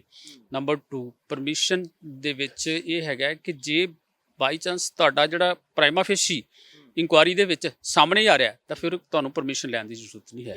ਬੜੇ ਸੰਗੀਨ ਇਲਜ਼ਾਮ ਨੇ ਤੁਸੀਂ ਜਿਹੜੇ ਬਲਵੀਰ ਸਿੱਧੂ ਤੇ ਲਾ ਰਹੇ ਹੋ ਕਿ ਕਿਸ ਤਰੀਕੇ ਨਾਲ ਪੂਰੇ ਮੋਹਾਲੀ ਦੇ ਵਿੱਚ ਹੀ, ਤੇ ਨਾਲ ਉਹ ਜਿਹੜਾ ਉਹ ਵੀ ਕਤਲ ਦਾ ਮਾਮਲਾ ਵੀ ਤੁਸੀਂ ਉਧਰ ਜੋੜ ਨੇੜੇ ਲੱਗਦਾ ਦਿਖਾਈ ਦੇ ਰਿਹਾ ਹੈ, ਕਿਉਂਕਿ ਉਹਦੀ ਵੀ ਅਸੀਂ ਕਰਾਂਗੇ ਜ਼ਰੂਰ, ਕਿਉਂਕਿ ਉਹਦੇ ਪੇਰੈਂਟਸ ਨੇ ਮੈਨੂੰ ਬਹੁਤ ਵਾਰੀ ਅਪਰੋਚ ਕੀਤਾ। ਮੈਂ ਉਹਨਾਂ ਨੂੰ ਕਿਹਾ ਤੁਸੀਂ ਕੰਕਰੀਟ ਐਵੀਡੈਂਸ ਲੈ ਕੇ ਆਓ, ਕਿਉਂਕਿ ਉਹਨਾਂ ਦਾ ਕੋਰਟ ਕੇਸ 'ਚ ਵੀ ਚੱਲ ਰਿਹਾ ਨਾ ਉਹਦੇ, ਕਿਉਂਕਿ ਸਰਕਾਰ ਨੇ ਤਾਂ ਕੁਝ ਕੀਤਾ ਨਹੀਂ। ਹੁਣ ਉਹਨਾਂ ਨੇ ਵਿਜੀਲੈਂਸ ਦੇ ਵੀ ਉਹ ਮਗਰ ਲੱਗੇ ਹੋਏ ਆ। ਉਹ ਵਾਕਈ ਉਹ ਕੁੜੀ ਜਿਹੜੀ ਹੈਗੀ ਆ ਉਹ ਬਹੁਤ ਜਿਹੜੀ ਹੈਗੀ ਆ ਇੱਕ ਹੋਣਹਾਰ ਕੁੜੀ ਸੀ ਜਿਹੜੀ, ਔਰ ਇਹ ਗੱਲ ਤਾਂ ਪੱਕੀ ਹੈ ਨਾ ਵੀ ਉਹ 5 ਕਰੋੜ ਜਿਹੜੀਆਂ ਗੋਲੀਆਂ ਹੈਗੀਆਂ ਨੇ ਉਹਦਾ ਰਿਕਾਰਡ ਕੋਈ ਨਹੀਂ ਮਿਲ ਰਿਹਾ, ਜਦੋਂ ਕਿ ਸੈਕਟਰੀ ਸੀਗੇ, ਪ੍ਰਿੰਸੀਪਲ ਸੈਕਟਰੀ, ਮੈਂ ਉਸ ਟਾਈਮ ਤੇ ਆਪ ਸਿਵਲ ਸਰਜਨ ਸੀ, ਜਿਹੜੇ ਅਨੁਰਾਗ ਅਗਰਵਾਲ ਸੀਗੇ, ਉਹਨਾਂ ਨੇ ਇਹ ਗੱਲ ਇਨੀਸ਼ੀਏਟ ਕੀਤੀ ਸੀ ਵੀ ਉਹ ਗੋਲੀਆਂ ਕਿੱਥੇ ਹੈ, ਅੱਜ ਤੱਕ ਨਹੀਂ ਕਿਸੇ ਨੂੰ ਪਤਾ ਲੱਗਣ ਦਿੱਤਾ। ਇਹ ਭਗਵੰਤ ਮਾਨ ਸਰਕਾਰ ਜਿਹੜੀ ਹੈਗੀ ਹੈ ਜਾਂ ਬਲਵੀਰ ਸਿੱਧੂ ਦਾ BJP ਦੇ ਵਿੱਚ ਐਂਟਰ ਕਰ ਜਾਣਾ, ਕੋਈ ਪ੍ਰੋਟੈਕਸ਼ਨ ਨਹੀਂ ਹੈ। ਜੇ ਪ੍ਰੋਟੈਕਸ਼ਨ ਦਿੰਦੀ ਹੈ ਇਹ ਵਾਲੀ ਸਰਕਾਰ, ਜਿਹੜੀ ਹੋਣ ਵਾਲੀ ਸਰਕਾਰ, ਤੇ ਇਹਦਾ ਮਤਲਬ ਫਿਰ ਇਹ ਇਮਾਨਦਾਰ ਸਰਕਾਰ ਨਹੀਂ ਹੈ, ਇਹ ਕੱਟੜ ਇਮਾਨਦਾਰੀ ਵਾਲੇ ਖਾਤੇ 'ਚ ਨਹੀਂ ਹੈ। ਪਰ ਚਲੋ ਉਹ ਉਦੋਂ ਆਏਗਾ ਜਦੋਂ ਕੰਕਰੀਟ ਐਵੀਡੈਂਸ ਜਿਹੜੇ ਹੈਗੇ ਨੇ ਉਹ ਸਾਰੇ ਸਾਹਮਣੇ ਆ ਜਾਣਗੇ। ਲੇਕਿਨ ਸੂਈਆਂ ਜਿਹੜੀਆਂ ਹੈਗੀਆਂ ਨੇ ਉਧਰ ਨੂੰ ਘੁੰਮੀ ਜਾਂਦੀਆਂ ਨੇ, ਕਿਉਂਕਿ ਇੱਕ ਕੁੜੀ ਦਾ ਜਿਹੜਾ ਹੈਗਾ ਉਹ ਮਰਡਰ ਕਿਉਂ ਕਰਨਾ? ਤੁਸੀਂ ਦੇਖੋ ਨਾ, ਇੱਕ ਕੁੜੀ ਦਾ ਕਿਉਂ ਮਰਡਰ ਕੀਤਾ ਜਾਏਗਾ? ਜਾਂ ਤਾਂ ਫਿਰ ਉਹਦੀ ਕੋਈ ਪਰਸਨਲ ਐਨਿਮਿਟੀ ਹੋਏਗੀ ਜਿਹੜੀ ਕਿ ਘਰ ਹੋਏਗੀ ਜਾਂ ਕੁਝ ਵੀ ਬਾਹਰ ਹੋਏਗੀ, ਹੈ ਨਾ, ਜਾਂ ਫਿਰ ਉਹਦੀ ਜਿਹੜਾ ਜਦੋਂ ਘਪਲੇ ਜਿਹੜੇ ਹੈਗੇ ਨੇ ਉਹ ਜਦੋਂ ਬਾਹਰ ਆਉਂਦੇ ਆ ਵਿੱਚ ਸਾਰਿਆਂ ਦੇ ਸਾਹਮਣੇ ਆਉਂਦੇ ਆ, ਉਦੋਂ ਫਿਰ ਜਿਹੜਾ ਹੈਗਾ, ਕਿਉਂਕਿ ਉਹਦੇ ਫਾਦਰ ਨੇ ਮੈਨੂੰ ਇਹ ਗੱਲ ਕਹੀ ਹੈ ਕਿ ਉਸ ਕੁੜੀ ਨੇ ਕਾਫੀ ਜ਼ਿਆਦਾ ਇਹ ਜਿਹੜੇ ਖਾਸ ਕਰਕੇ ਸਪੈਸੀਫਿਕਲੀ ਨਸ਼ੇ ਵਾਲੀਆਂ ਗੋਲੀਆਂ ਸੀਗੀਆਂ ਉਸ ਨੂੰ ਡਿਪਾਰਟਮੈਂਟ ਦੇ ਵਿੱਚ ਕਰਨ ਦੀ ਕੋਸ਼ਿਸ਼ ਕੀਤੀ ਸੀ ਕਿ ਦੱਸੋ ਕਿੱਥੇ ਗਏ ਆ। ਸੋ ਅੱਜ ਜਿਹੜੀ ਅਸੀਂ ਇਹ ਗੱਲ ਕਹਿਣਾ ਚਾਹੁੰਦੇ ਹਾਂ ਕਿ ਇਹ ਇੱਕ ਤਾਂ ਇਹ ਜਿਹੜੇ IAS ਅਫਸਰ ਦੀ ਪ੍ਰੋਟੈਕਸ਼ਨ ਜਿਹੜੀ ਹੈਗੀ ਹੈ, ਜਿਹੜੀ ਇਹ ਆਪਣੇ ਦੁਆਲੇ ਬਣਾਉਂਦੇ ਆ ਕਿ ਪਰਮਿਸ਼ਨ ਨਹੀਂ ਮਿਲੀ, ਇੱਕ ਤਾਂ ਇਸ ਦੇ ਉੱਤੇ ਤੇ ਇਹ ਖਤਮ ਹੋਣੀ ਚਾਹੀਦੀ ਹੈ। ਸਰਕਾਰ ਨੂੰ ਪ੍ਰਾਈਮਾ ਫੇਸ਼ੀ ਜਿਹੜੇ ਐਵੀਡੈਂਸ ਹੈਗੇ ਨੇ ਉਹ ਅਗਰ ਹੁੰਦੇ ਆ, ਤੁਸੀਂ ਦੇਖੋ ਜਿਹੜੇ ਤਿੰਨ IAS ਅਫਸਰ ਜਿਹੜੇ 1000 ਦਾ ਘਟਾਲਾ, ਇਰੀਗੇਸ਼ਨ ਘਟਾਲਾ ਜਿਹੜਾ ਹੈਗਾ, 3 IAS ਅਫਸਰ ਜਿਹੜੇ ਹੈਗਾ ਉਹਨਾਂ ਦੀ ਪ੍ਰੋਟੈਕਸ਼ਨ ਕਿਉਂ ਹੋਈ ਹੈ? 2 ਜਿਹੜੇ ਹੈਗੇ ਨੇ ਉਹ ਮਿਨਿਸਟਰ ਨੇ ਉਹਦੇ ਵਿੱਚ, ਤੁਹਾਨੂੰ ਯਾਦ ਹੈ ਸ਼ਰਨਜੀਤ ਢਿੱਲੋਂ ਦੀ ਗੱਲ ਹੋ ਰਹੀ ਹੈ ਤੇ ਜਨਮੇਜਾ ਸਿੰਘ ਸੇਖੋਂ ਦੀ ਗੱਲ ਹੋ ਰਹੀ ਹੈ। ਕਿਉਂ ਰੁਕੀ ਬੈਠੇ ਤੁਸੀਂ? ਠੀਕ ਹੈ, ਇੱਕ ਆਮ ਜਿਹਾ ਬੰਦਾ ਹੋਏਗਾ, ਉਹਦੇ ਕੋਲ ਜੇ 5 ਰੁਪਏ ਦਾ ਵੀ ਕਿਤੇ ਕੋਈ ਚੀਜ਼ ਗਵਾ ਜਾਵੇ ਨਾ, ਉਹਨੂੰ ਕਹਿੰਦੇ ਤੈਨੂੰ ਸਸਪੈਂਡ ਕਰ ਦੇਂਗੇ ਜੀ, ਤੈਨੂੰ ਟਰਮੀਨੇਟ ਕਰ ਦੇਂਗੇ ਜੀ, ਤੇਰੀ ACR ਤੇਰੀ ਖਰਾਬ ਕਰ ਦੇਂਗੇ ਜੀ, ਤੇਰੀ ਇੰਕਰੀਮੈਂਟ ਬੰਦ ਕਰ ਦੇਂਗੇ। ਇਹ ਜਿਹੜੇ ਕਰੋੜਾਂ ਰੁਪਏ ਦਾ ਘਪਲਾ ਜਿਹੜਾ ਹੈਗਾ ਉਹਦੇ ਤੇ ਤੁਸੀਂ ਪਰਮਿਸ਼ਨ ਤੇ ਬੈਠੇ ਹੋ। ਜਦੋਂ ਕਿ ਮੈਂ ਇਹ ਗੱਲ ਕਹੀ ਹੈ ਕਿ ਉਹ ਤਿੰਨੇ IAS ਅਫਸਰ ਜਿਨ੍ਹਾਂ ਦਾ ਨਾਮ ਆਉਂਦਾ ਹੈ ਉਹ ਤਿੰਨੇ ਰਿਟਾਇਰ ਹੋ ਚੁੱਕੇ ਨੇ, ਇਸ ਕਰਕੇ ਉਹਦੀ ਪਰਮਿਸ਼ਨ ਲੈਣ ਦੀ ਜ਼ਰੂਰਤ ਨਹੀਂ। ਹੁਣ ਇਹ ਜਿਹੜੇ ਮਿਨਿਸਟਰ ਨੇ ਹੈਗੇ ਨੇ ਇਹ ਵੀ ਆਪਣੇ ਘਰ ਬੈਠੇ ਹੋਏ ਆ, ਇਸ ਕਰਕੇ ਪਰਮਿਸ਼ਨ ਲੈਣ ਦੀ ਜ਼ਰੂਰਤ ਨਹੀਂ। ਫਿਰ ਆਪਾਂ ਲੋਕਾਂ ਨੂੰ ਕਿਉਂ ਗੁੰਮਰਾਹ ਕਰਦੇ ਹਾਂ ਕਿ ਅਸੀਂ ਲੋਕਪਾਲ ਬਣਾਇਆ ਹੋਇਆ ਜੀ, ਅਸੀਂ ਕੱਟੜ ਇਮਾਨਦਾਰ ਹਾਂ ਜੀ, ਕਿਉਂ ਗੁੰਮਰਾਹ ਕਰਦੇ ਹਾਂ ਆਪਾਂ? ਉਹਨਾਂ 'ਤੇ ਐਕਸ਼ਨ ਹੋਣਾ ਚਾਹੀਦਾ ਵਿੱਚ। ਸਿਮਿਲਰਲੀ ਆਹ ਜਿਹੜੀ ਸਟੋਰੀ ਹੈਗੀ ਹੈ ਜਿਹੜੇ ਮੇਰੇ ਹੱਥ 'ਚ ਫੜੀ ਹੋਈ ਹੈ, ਇਹ ਸਟੋਰੀ ਜਿਹੜੀ ਹੈਗੀ ਹੈ ਇਹ 1 ਦੇ ਕਰੋੜ ਦੀ ਜਾਂ 1 ਦੇ ਨਹੀਂ ਹੈ, ਇਹ ਹਜ਼ਾਰਾਂ ਕਰੋੜਾਂ ਦੀ ਜਿਹੜੀ ਹੈਗੀ ਹੈ ਇਹ ਸਟੋਰੀ ਹੈ। ਤੇ ਇਹ ਸਿਉਂਕ ਜਿਹੜਾ ਇਹਨਾਂ ਨੇ ਰਿਕਾਰਡ ਮੇਰੇ ਖਿਆਲ ਤੁਹਾਡੇ ਕੋਲ ਹੋਣਾ ਵਕੀਲ ਸਾਹਿਬ, ਜਿੱਥੇ ਸ਼ਾਇਦ ਅੰਦਰ ਪਿਆ, ਚਲੋ ਉਹ ਜਿਹਦੇ ਉੱਤੇ ਲਿਖਿਆ ਆ ਰਿਹਾ ਕਿ ਇਹ ਸਿਉਂਕ ਖਾ ਗਏ, ਸਿਉਂਕ ਨਹੀਂ ਖਾ ਗਏ, ਉਹ ਅਸਲ 'ਚ IAS ਅਫਸਰ ਤੇ ਇਹ ਨਾਲ ਉਹਨਾਂ ਦੇ ਪੋਲੀਟੀਸ਼ੀਅਨ ਰਲ ਕੇ ਖਾਈ ਬੈਠੇ ਹੈ। ਬਾਕੀ ਕੁਝ ਸਟੋਰੀ ਜਿਹੜੀ ਹੈਗੀ ਹੈ ਸ਼ਾਇਦ ਇਹਨਾਂ ਐਡਵੋਕੇਟ ਸਾਹਿਬ, ਬੜੀ ਅਹਿਮ ਚੀਜ਼ ਆ ਕਿ ਅਸੀਂ ਸਮਾਜ ਦਾ ਕਿਉਂਕਿ ਹਿੱਸਾ ਹੈਗੇ ਆ, ਸਾਡੇ ਸਾਹਮਣੇ ਜਦੋਂ ਕੁਝ ਇਦਾਂ ਦੀਆਂ ਚੀਜ਼ਾਂ ਹੁੰਦੀਆਂ, ਜਦੋਂ ਇੱਕ ਸਰਕਾਰ ਸਾਨੂੰ ਉੱਚੇ ਤੌਰ ਤੇ ਕਹਿ ਰਹੀ ਹੋਵੇ ਕਿ ਅਸੀਂ ਇਮਾਨਦਾਰੀ ਦੀ ਗੱਲ ਕਰਨੀ ਹੈ, ਤਾਂ ਉਸ ਵੇਲੇ ਅਜਿਹੀਆਂ ਚੀਜ਼ਾਂ ਧਿਆਨ ਦੇ ਵਿੱਚ ਵੀ ਹੁਣ ਤੁਸੀਂ, ਕਿਉਂਕਿ ਪਹਿਲਾਂ ਵੀ ਪਹੁੰਚ ਕਰ ਚੁੱਕੇ ਹੋ, ਧਿਆਨ ਦੇ ਵਿੱਚ ਮਸਲੇ ਲਿਆ ਚੁੱਕੇ ਹੋ, ਫਿਰ ਵੀ ਕਾਰਵਾਈ ਨਾ ਹੁੰਦੀ ਦਿਖੇ ਤਾਂ ਨਜ਼ਰ ਕੀ ਆ ਰਿਹਾ ਤੁਹਾਨੂੰ? ਇਹ ਦੇਖੋ, ਇਹਦੇ ਉੱਤੇ ਜਿਹੜੀ ਕਾਰਵਾਈ ਹੈ ਪਹਿਲਾਂ 18 ਦੇ ਵਿੱਚ ਵਿਜੀਲੈਂਸ ਨੇ ਕੀਤੀ, ਇਨਕੁਆਇਰੀ ਕੀਤੀ, ਨੇੜੇ ਲੱਗੇ ਔਰ ਇਹਨਾਂ ਨੇ ਇੰਡਿਕਟ ਕੀਤਾ ਇਹਨਾਂ ਨੂੰ ਵੀ ਇਹ ਚ ਪ੍ਰਾਈਮਾ ਫਸਾਈ ਜਿਹੜੇ ਚਾਰਜ ਪ੍ਰੂਵ ਹੁੰਦੇ ਆ। ਫਿਰ ਇਹ ਉਸ ਤੋਂ ਬਾਅਦ 21 ਦੇ ਵਿੱਚ ਹੋਈ, ਉਦੋਂ ਇਹਨਾਂ ਨੇ ਬੰਦ ਕਰਾਤੀ। 21 ਦੇ ਵਿੱਚ ਸੈਕੰਡ ਇਨਕੁਆਇਰੀ ਸ਼ੁਰੂ ਹੋ ਗਈ, ਉਹਦੇ ਵਿੱਚ ਹੀ ਚਾਰਜਸ ਇਹਨਾਂ ਨੇ ਬਾਹਰ ਲਿਆਂਦੇ। ਉਸ ਤੋਂ ਬਾਅਦ ਇਹਨਾਂ ਨੇ ਜਿਹੜੀ ਆ 3 ਮੈਂਬਰੀ ਕਮੇਟੀ ਵਾਲੀ ਇਹਨਾਂ ਨੇ ਗੱਲ ਦੱਸੀ ਹੈ ਵੀ ਇੱਕ ਸੀਐਮ ਦੀ ਜਾਲੀ ਚਿੱਠੀ ਦਾ ਹਵਾਲਾ ਦੇ ਕੇ ਇਹ ਕਮੇਟੀ ਬਣਾਤੀ ਵੀ ਆਹ ਕਮੇਟੀ ਜਿਹੜੀ 3 ਮੈਂਬਰੀ ਇਹ ਇਨਕੁਆਇਰੀ ਕਰੂਗੀ, ਜਿਹੜੀ ਕਿ ਇਨਕੁਆਇਰੀ ਕਦੇ ਹੋਈ ਨਹੀਂ। ਇਹ ਬੜੀ ਹੈਰਾਨੀ ਦੀ ਗੱਲ ਹੈ। ਮੈਨੂੰ ਲੱਗਦਾ ਕਿ ਜਿਸ ਤਰੀਕੇ ਨਾਲ ਹਾਲਾਤ ਨੇ, ਜਦੋਂ ਸਿੱਧੇ ਤੌਰ ਤੇ ਅਸੀਂ ਮੰਨੀਏ ਕਿ ਸਿਆਸਤਦਾਨਾਂ ਤੱਕ ਆਵਾਜ਼ ਪਹੁੰਚ ਜਾਂਦੀ ਹੈ ਜਾਂ ਕਿਸੇ ਆਈਐਸ ਦੇ ਗਿਰਬਾਨ ਨੂੰ ਹੱਥ ਪੈ ਜਾਂਦਾ, ਉੱਥੇ ਜਾਂਚ ਰੁਕ ਜਾਂਦੀ ਹੈ। ਫਿਰ ਬਿਲਕੁਲ ਬਿਲਕੁਲ, ਜਦੋਂ ਆਈਐਸ ਅਫਸਰਾਂ ਕੋਲ ਹੋ ਜਾਂਦੀ ਹੈ ਇਹਦੀ, ਕਿਉਂਕਿ ਸੈਂਕਸ਼ਨ ਦੇਣੀ ਦੂਜਾ ਕਰਨਾ, ਇਹ ਸਾਰਾ ਆਈਐਸ ਅਫਸਰ ਹੀ ਗਵਰਨਮੈਂਟ ਚਲਾਉਂਦੇ ਆ। ਇੱਕ ਵੀ ਆਈਐਸ ਅਫਸਰ ਦੂਜੇ ਆਈਐਸ ਦੇ ਖਿਲਾਫ ਕਹਿਣ ਵਾਸਤੇ ਤਿਆਰ ਨਹੀਂ, ਇੱਕ ਦੂਜੇ ਦੇ ਪਿੱਠ ਖੁਰਕਦੇ ਆ। ਹੁਣ ਜਿਵੇਂ ਇਰੀਗੇਸ਼ਨ ਸਕੈਮ ਵੀ ਸਾਡਾ ਕਿੱਡਾ ਵੱਡਾ ਸਕੈਮ ਜਗ ਜ਼ਾਹਰ ਹੈ। ਆਹ ਜਿਹੜੀ ਹੁਣ PSIDC ਦਾ ਜਿਹੜਾ ਸਕੈਮ ਹੈ ਇਹ ਲੱਖਾਂ ਕਰੋੜਾਂ ਰੁਪਏ ਦਾ ਹੈਗਾ। ਇਹਦੇ ਵਿੱਚ 700 ਕਰੋੜ ਦਾ ਤਾਂ ਉਹ ਇਨਕੁਆਇਰੀ ਵਿੱਚ ਆਪ ਮੰਨੀ ਜਾਂਦੀ ਹੈ, ਜਿਹੜਾ MD ਉਹਨੇ ਕਿਹਾ। ਹੁਣ ਇਹਦੇ ਵਿੱਚ ਕੀ ਹੈ, ਪਹਿਲਾਂ ਜਿਹੜੀ MD ਦੀ ਮੈਡਮ ਨੀਲਮਾ ਸੀਗੀ, ਨੀਲਮਾ ਨੇ ਇਹ ਲਿਖ ਕੇ ਦੇ ਗਈ। ਜਦੋਂ ਉਹਦੀ ਟ੍ਰਾਂਸਫਰ 3 ਤਰੀਕ ਨੂੰ ਹੋਈ, 1 ਤਰੀਕ ਤੋਂ ਉਹਨੇ ਦਸਤਖਤ ਕਰਤੇ ਪੁਰਾਣੇ, ਔਰ 22 ਤਰੀਕ ਨੂੰ ਲੈਟਰ ਡਿਸਪੈਚ ਹੋਇਆ। ਮਤਲਬ ਇਹ ਹੈ ਕਿ 22 ਤਰੀਕ ਨੂੰ ਹੀ ਦਸਤਖਤ ਹੋਏ ਨੇ 1 ਤਰੀਕ ਦੇ ਵਿੱਚ, ਤੇ ਕਿ ਜਿਹੜੀ ਵਿਜੀਲੈਂਸ ਦੀ ਇਨਕੁਆਇਰੀ ਜਿਹੜੀ ਬੰਦ ਕੀਤੀ ਹੋਵੇ। ਹੁਣ ਜਿਹੜੇ ਅਮਿਤ ਕੁਮਾਰ ਜਿਹੜੇ ਹੁਣ ਜਿਨ੍ਹਾਂ ਕੋਲ ਚਾਰਜ ਹੈ, ਇਹ ਕੁਮਾਰ ਅਮਿਤ ਜਿਹੜੇ ਨੇ, ਇਹ ਨੀਲਮਾ ਦੇ ਹਸਬੈਂਡ ਨੇ, ਹੁਣ ਉਹਨਾਂ ਨੇ ਚਿੱਠੀ ਲਿਖੀ ਕਿ ਇਨਕੁਆਇਰੀ ਜਿਹੜੀ ਹੈ ਵਿਜੀਲੈਂਸ ਬੰਦ ਕਰ ਦੇਵੇ। ਕਿਉਂ ਕਿ ਜੇ ਵਿਜੀਲੈਂਸ ਦੀ ਇਨਕੁਆਇਰੀ ਚੱਲਦੀ ਹੈ, ਹੁਣ ਉਹਨੇ ਇਨਕੁਆਇਰੀ ਤਾਂ ਉਹਨੇ ਸਭ ਕੁਝ ਕਰ ਲਿਆ, ਹੁਣ ਤਾਂ ਸਿਰਫ ਉਹਨੇ FIR ਦਰਜ ਕਰ ਲਈ।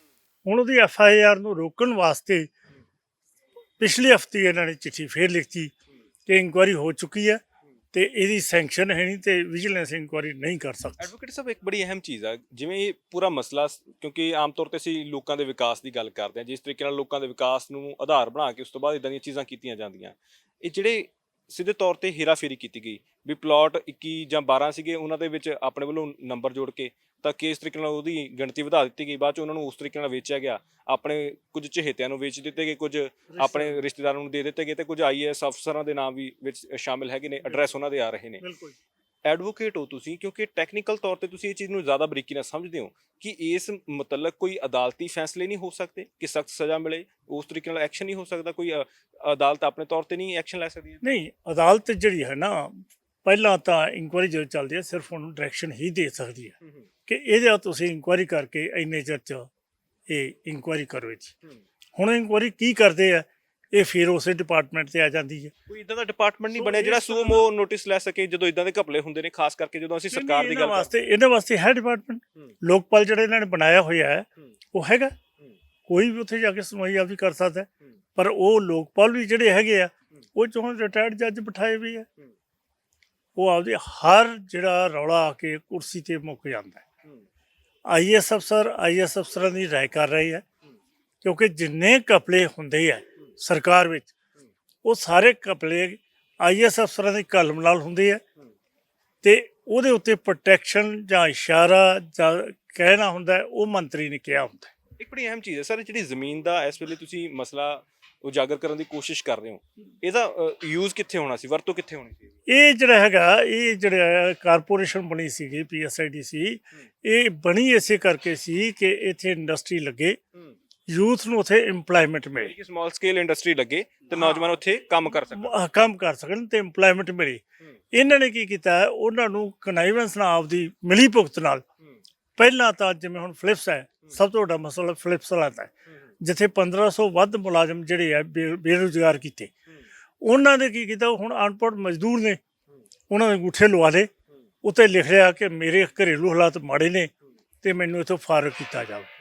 ਉਹ ਸਾਰੇ ਇਸ ਤਰ੍ਹਾਂ ਫਾਰਗ ਕਰਤੇ ਮਜ਼ਦੂਰ ਸਾਰੇ, ਫੈਕਟਰੀ ਕਰਤੀ ਬੰਦ। ਉਸ ਦੀ ਪ੍ਰਪੋਜ਼ਲ ਬਣਾਤੀ ਕਿ ਇਹ ਜੀ ਇੱਕ ਅਸੀਂ ਹੁਣ ਇਹਦੇ ਤੇ 12 ਅਸੀਂ ਫੈਕਟਰੀਆਂ ਛੋਟੀਆਂ ਲਾ ਦਿਆਂਗੇ। ਉਹਦੇ 12 ਪਲਾਟ ਬਣਾਤੇ।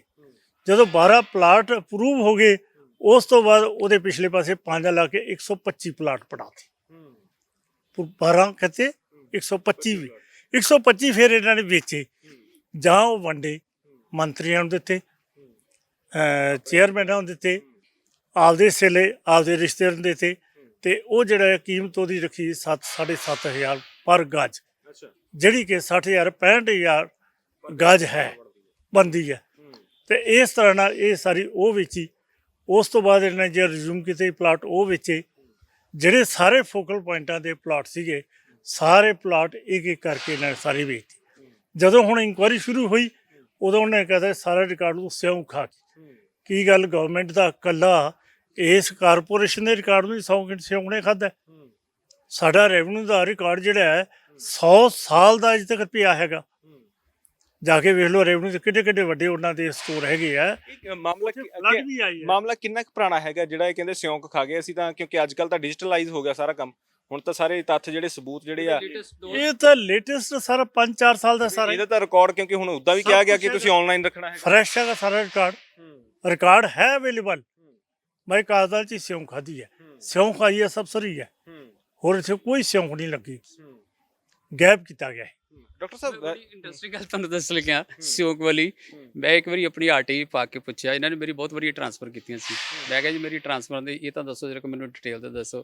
ਕਹਿੰਦੀ ਜੀ ਸਾਡਾ ਰਿਕਾਰਡ ਹੀ ਗਵਾਚ ਗਿਆ। ਯਾਨੀ ਕਿ ਡਿਜੀਟਲ ਜ਼ਮਾਨੇ ਦੇ ਵਿੱਚ ਵੀ ਰਿਕਾਰਡ ਗਵਾਚ ਜਾਂਦੇ ਆ ਤੇ ਉਹਨਾਂ ਨੂੰ ਸਿਉਂਕ ਵੀ ਖਾ ਜਾਂਦੀ। ਇਹ ਕੰਪਿਊਟਰ 'ਚ ਸਿਉਂਕ ਵੜਨ ਲੱਗ ਪਈ, ਮੈਨੂੰ ਤਾਂ ਇਸ ਗੱਲ ਦੀ ਵੀ ਹੈਰਾਨੀ ਹੈਗੀ। ਨਹੀਂ, ਉਹ ਤਾਂ ਗੱਲ ਤੁਹਾਡੀ ਬਿਲਕੁਲ ਠੀਕ ਹੈਗੀ ਹੈ, ਪਰ ਸਵਾਲ ਤਾਂ ਇੱਥੇ ਇਹ ਪੈਦਾ ਹੋ ਗਿਆ ਕਿ ਇਹ ਚੋਰ ਕੁੱਤੀ ਸਾਰੇ ਰਲੇ ਹੋਏ ਆ। ਅਸੀਂ ਕਿਸੇ ਇੱਕ ਬੰਦੇ ਨੂੰ ਜਿਹੜਾ ਹੈਗਾ ਉਸ ਤੇ ਇਲਜ਼ਾਮ ਨਹੀਂ ਲਾ ਸਕਦੇ। ਇਹ ਛੋਟੇ ਤੋਂ ਲੈ ਕੇ ਆਫੀਸਰਸ ਜਿਹੜੇ ਹੈਗੇ ਆ ਉਹ ਵੱਡੇ ਤੱਕ ਤੇ ਉਹਦੇ ਉੱਪਰੋਂ ਦੇ ਪੋਲੀਟੀਸ਼ੀਅਨਸ, ਇਹ ਸਾਰੇ ਰਲੇ ਹੋਏ ਆ। ਕਿਉਂਕਿ ਅੱਜ ਕੱਲ ਤਾਂ ਇਹਨਾਂ ਨੇ ਸਾਫ਼ ਤੌਰ ਤੇ ਕਿਹਾ ਹੋਇਆ ਨਾ ਕਿ ਰਜਿਸਟਰੀਆਂ ਜੇ ਹੋਣੀਆਂ ਜਾਂ ਕੁਝ ਵੀ ਹੋਣਾ ਉਹਨਾਂ ਦਾ ਆਨਲਾਈਨ ਰਿਕਾਰਡ ਹੋਣਾ ਚਾਹੀਦਾ। ਪਿੱਛੇ ਜੇ ਪਾਲਿਸੀਆਂ ਦਾ ਵੀ ਜ਼ਿਕਰ ਕਰ ਰਹੇ ਸੀ ਕਿ ਕੋਈ ਹੀਰਾਫੇਰੀ ਨਾ ਹੋਵੇ, ਆਨਲਾਈਨ ਜਾਓ ਤੁਸੀਂ ਆਪਣੀ ਰਜਿਸਟਰੀ ਅਪਲਾਈ ਕਰ ਸਕਦੇ ਤੇ ਲੈ ਸਕਦੇ ਆ।